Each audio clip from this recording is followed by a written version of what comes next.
Bismillahirrahmanirrahim. Assalamualaikum warahmatullahi wabarakatuh. We continue on to our previous lecture, which I stopped at securitization. So basically, I will continue on the topic of investment alternatives. So we have discussed about the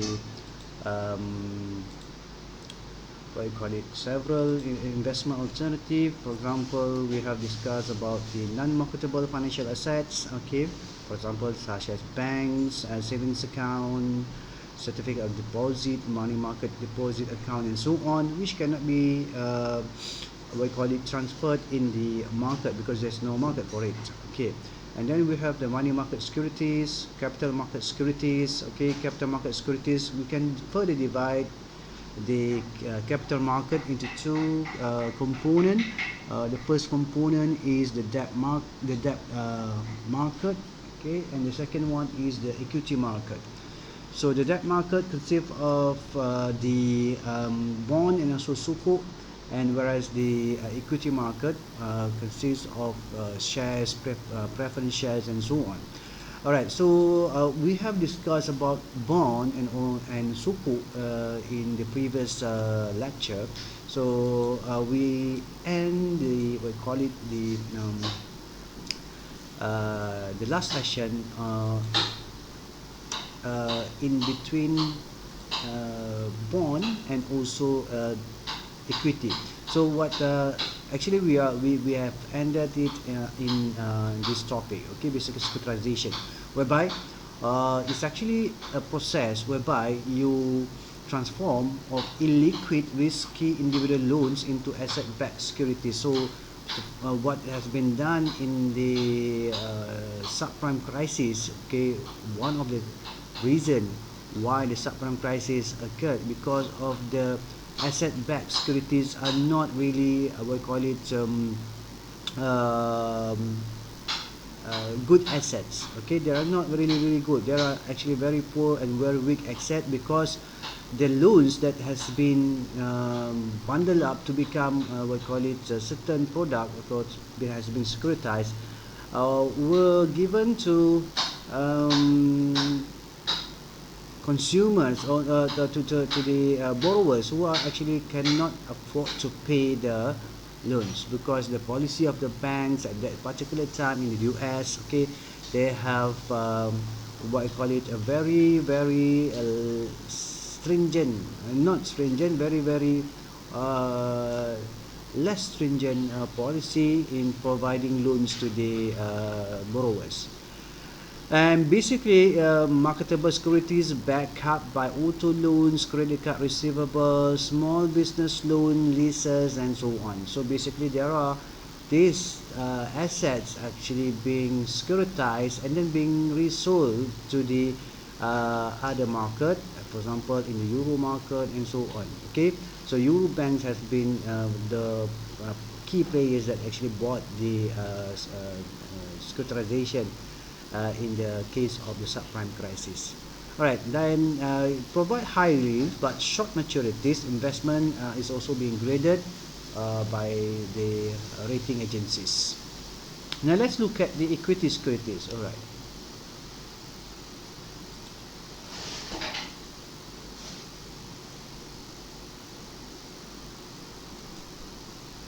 Okay, for the equity securities,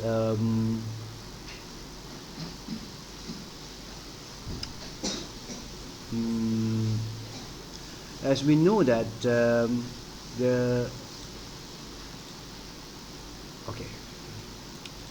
alright, it's actually also a mechanism whereby companies, okay, will try to actually obtain financing from the public.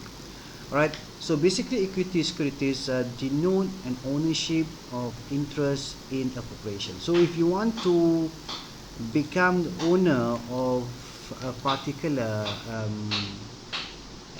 company, you can buy the securities from the stock exchange, okay. Alright, just to make sure it's okay. Alright, so basically this is the question that I always ask my students, okay. If you want to own a company such as a company, You can own the company if you buy the shares of the company which is listed in the stock market. If it is not listed, then you have to buy it from the owner of the company, a portion of the shareholding. So basically it denotes control. If you hold 10%, for example, it denotes control over management. At least in principle you have the voting right. Okay, voting right is actually only be given to the shareholders. Okay, all right.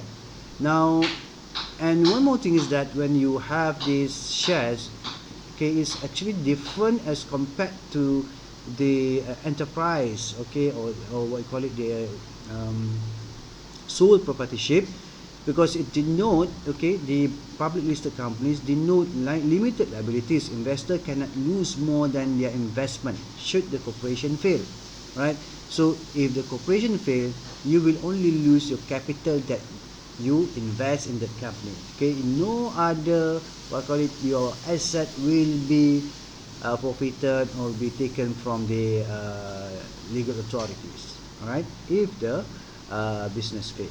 So it's a bit different as compared to the sole proprietorship or a partnership. Okay, your assets, your personal asset might be taken from you because if the business is not performing well, and also the liabilities are bigger as compared to the asset of the particular sole proprietorship or that partnership. All right. And there is another thing which is very quite relevant to be talked about is the preferred stock. Okay, you have the stock. Okay, one more thing is that when we use stock and shares, is there are actually there are intangible. So basically, not interchangeable, because basically shares are being used by the Americans and also stock are being used by the British. So basically they are both are the same, except that they are being used differently in different countries.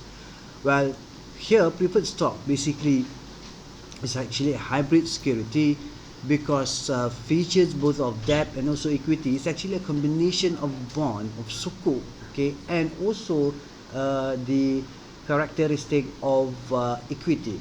So basically, the uh, it, it is more likely like a bond because it pays fixed dividend, but it is also more like an equity because um, I mean,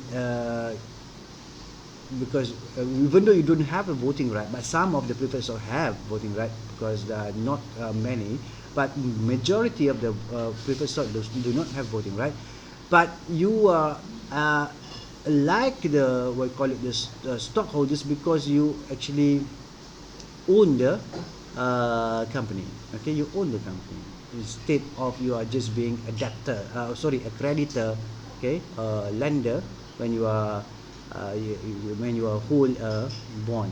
Okay, all right. So basically, preferred stockholders paid after that, but before common stockholders. So whenever there is dealing with money, okay, when you have to be paid or you have to be liquidate, basically the um, the prioritization is towards the bond stockholders first, then you are being paid for the preferred stockholders, then only the common stockholders.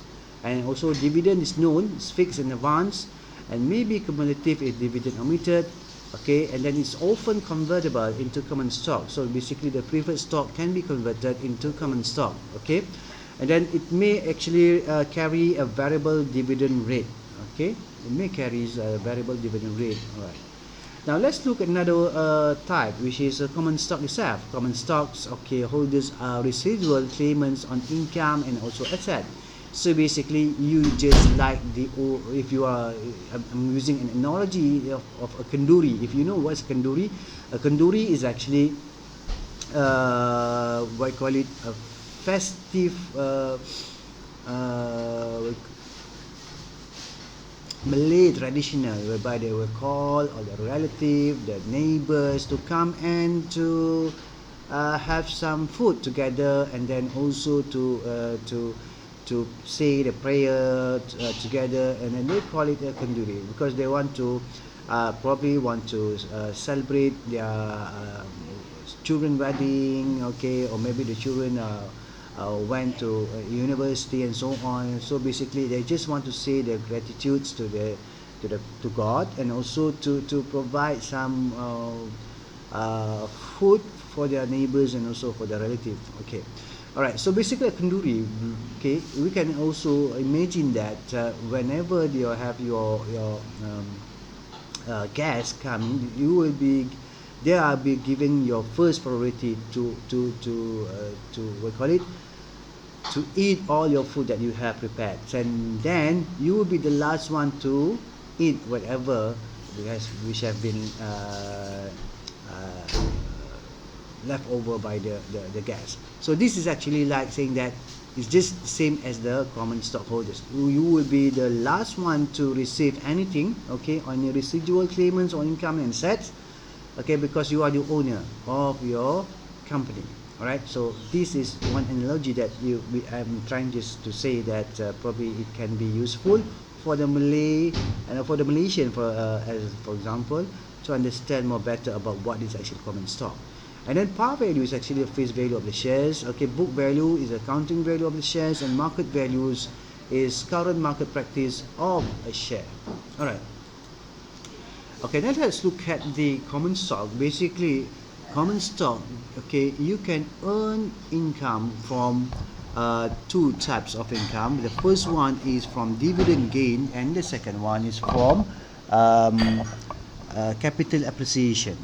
Okay, dividend basically are cash payments to shareholders. Dividend yield is income component return. Okay, basically you take dividend divide by the payout ratio. And what is payout ratio? Is actually the ratio of dividend to earnings. So you take the total dividend, you divide by your net income, then you will get the payout ratio. How much is your dividend for every single cent that you receive in term of your income, and how much is the ratio that the company will be giving out as dividend. All right, so for example, if we say that the payout ratio is 0.5, which means that every 1 ringgit of income you will get 50 cent as dividend.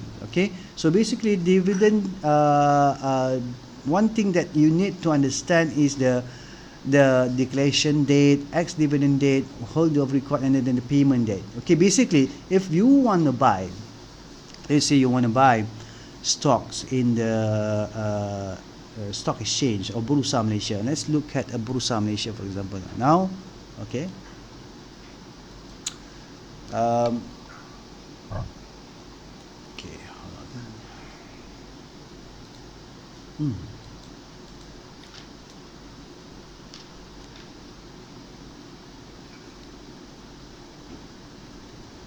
Okay. Let's look at Bursa Malaysia. Okay, I will just open. Okay, this is one website that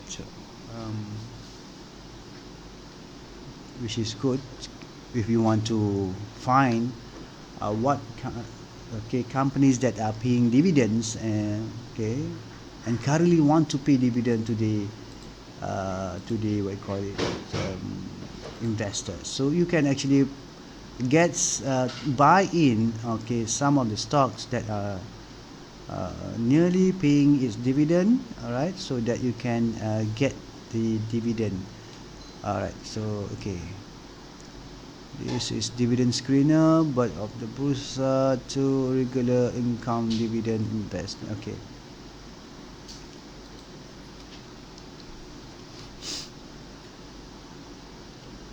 All right, so this is example. Okay, if you want to find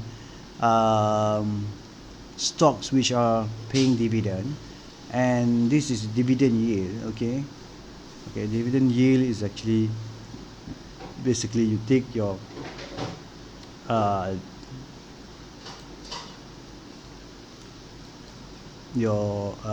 total dividend divided by payout ratio. All right, so if you look at the website just now, which is isaham.my, okay, isaham.my. Okay, you can see that these are the companies that are paying dividend because they are actually and then there is also the market capitalization here, and the last price here, okay, and also the LTS score. And okay, now if you want to find the highest dividend yield, okay, you can just click here, okay, then you can see that SIME is actually providing the highest dividend yield here, 9.63, okay, and then followed by all other companies. All right, so basically these are the 10 what you call it, birds of the bursa. Okay, this control strategy believe that you should look at the list of 30 stock of KLCI and buy the 10 stock with the highest dividend yield. This will be the stock that the market has beaten down, but still paying significant dividends. Okay, you may want to take a look, take on a bit more risky and buy only the 5 birds that have the lowest stock price. These are called the small bird of bursa. When you consider a bird of the bursa strategy, it's a safety strategy, not one that will get you the highest return in a bull market. Okay, so if you want to take a higher risk, then you can get this 5 lowest dividend yield. But just bear in mind that, for example, here is actually non-Sharia compliant companies. So if you don't want to include these non-Sharia compliant companies, you can just go through the 5 one that here. So basically 1, 2, 3, 4, and then 5 until TM. So these are all the we call it the 10 stocks that are listed in the KLCI, but they are actually the market has beaten down, but still paying significant dividend. All right, so this is one example of bursa, birds of the bursa.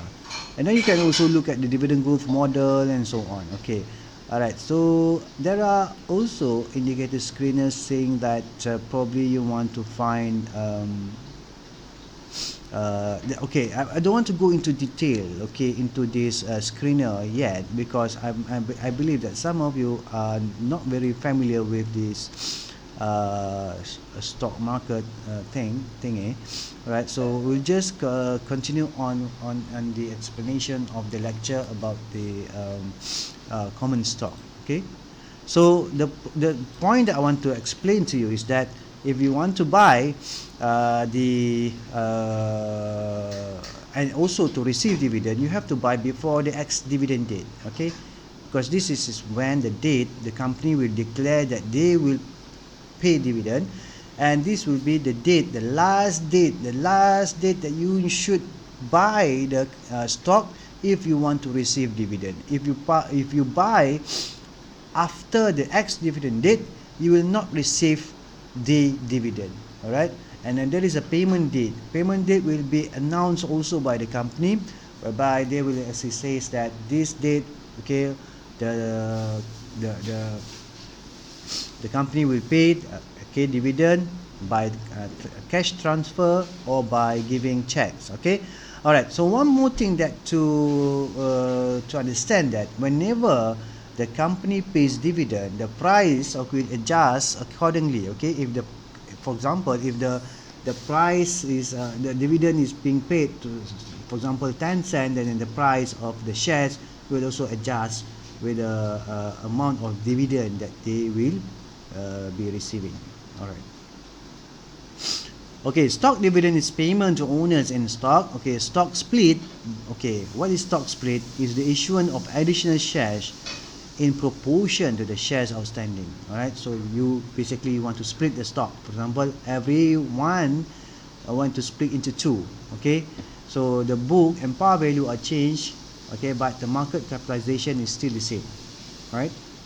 Okay, and then the PE ratio is the ratio of current market price of equity to the firm earnings. So basically the PE ratio is basically saying that your price you divide by your net income. Okay, the company net income, so you get PE. So you don't want to have a very high PE ratio and probably not too low PE ratio. So PE ratio is indicating, just simply saying that how confident is the public regarding about the company. Okay, so it is being reflected by the share price and also the earning of the company.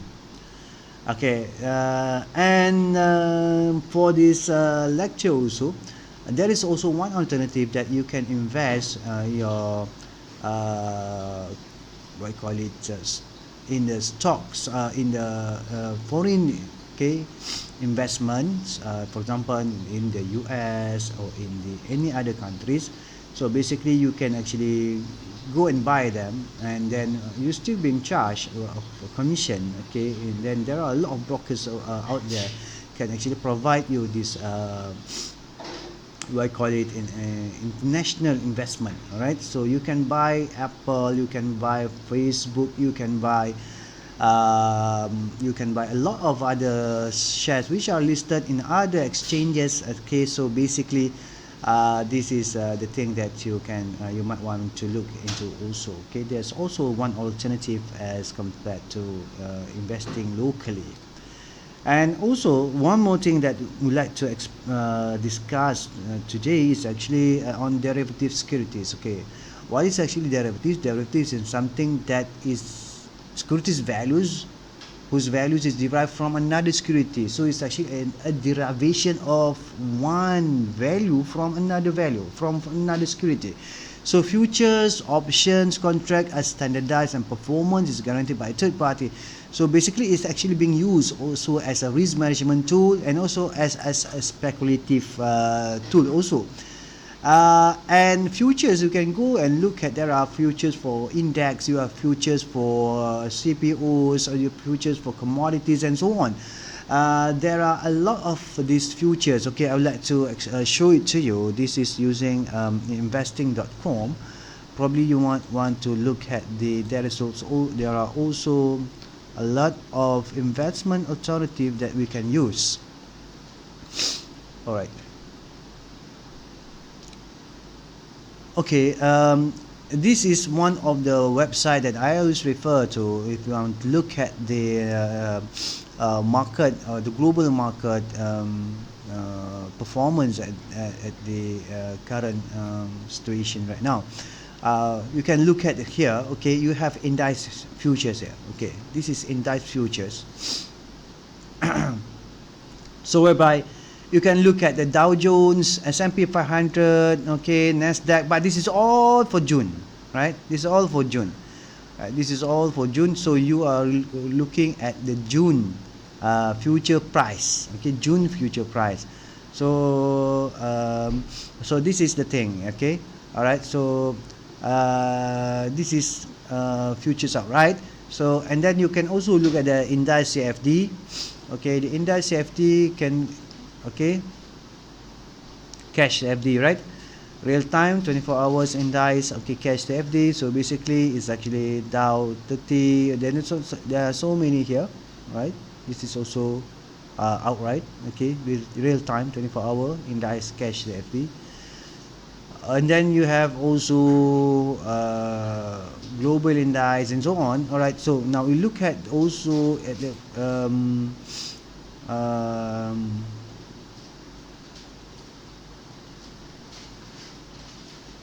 okay, we have futures for metals, okay, futures for energy, salt, greens, meat, indices. Okay, these are all futures, financial, right, and so on. All right, so these are futures. Okay, these are futures. So you can have real-time commodities, metals, soft, meat, energy, green, commodity index, and also futures pack. All right, so basically futures is actually you are trying to buy a certain contract that will be delivered in the future. And then option is actually there is actually an option for you whether you want to buy or you want to sell a particular security. Okay, you have the right to buy or to sell. So you have put option or call option. Call option is for you want to buy, and put option if you want to sell. Okay, right. So it can be used as a risk management tool. We will discuss about it later.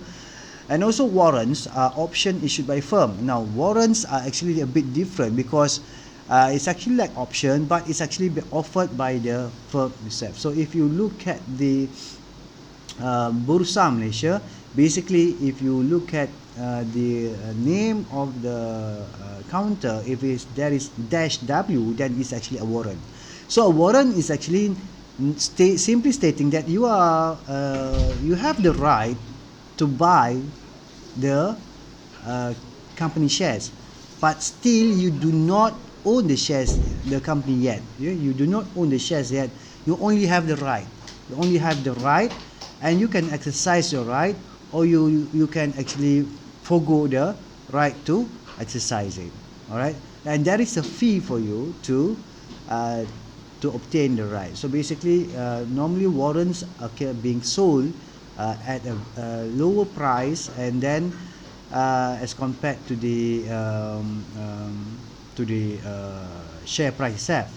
And also at the warrant also have an exercise price. So basically the cost of that warrant is actually basically you take the exercise price plus with the purchase price of the warrant. So you will get whether you are actually in premium or whether you are in discount. Premium is actually saying that your warrant is actually much more higher than the price of the shares. When you buy at discount, it's actually saying that you are buying, okay, the warrant at a discount, okay, at the current market price.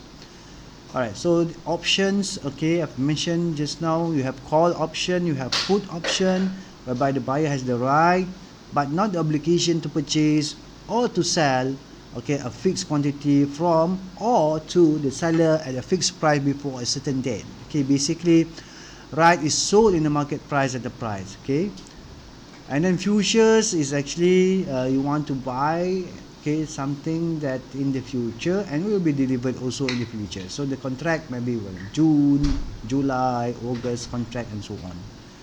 And that's all for today. All right, so I hope that is my sharing about the alternative investment alternative will be beneficial for you. If you think that you like, okay, the video, maybe you want to share the video to the other colleagues and also to your friends and relatives and so on.